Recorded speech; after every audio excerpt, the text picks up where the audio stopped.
Gautam Bigg Boss Telugu season 7లో పాల్గొన్నాడు. ఆ షోతో ఆయన ఫేమస్ అయ్యారు.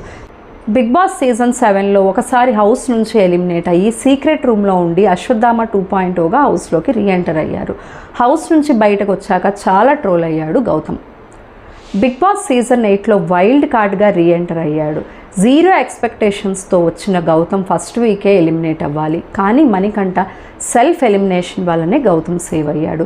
చాలామంది ఆ వీక్ కాకపోతే నెక్స్ట్ వీక్ అయినా గౌతమ్ ఎలిమినేట్ అవుతాడు అని అనుకున్నాడు. కానీ సడన్గా గౌతమ్ గ్రాఫ్ చాలా పెరిగింది. గౌతమ్ హౌస్లోకి రాగానే యష్మిని క్రష్ అనడం, మేబీ లవ్ ట్రాక్ ప్లాన్ చేయాలని చూశాడు. కానీ యష్మికి నిఖిల్ మీద ఉన్న ఇంట్రెస్ట్ చూసి సడన్గా నామినేషన్స్లో యష్మిని అక్క అనేశాడు. ఆ తర్వాత నిఖిల్, యష్మి, ప్రేరణ అంతా గౌతమ్ మీదకి రావడంతో వాళ్ళ అందరి గ్రూప్ గేమ్ ఎక్స్పోజ్ అవ్వడం, గౌతమ్కి సింపతి పెరిగింది. అదే వీక్లో గౌతమ్ టాప్ కంటెస్టెంట్ కూడా అయిపోయాడు.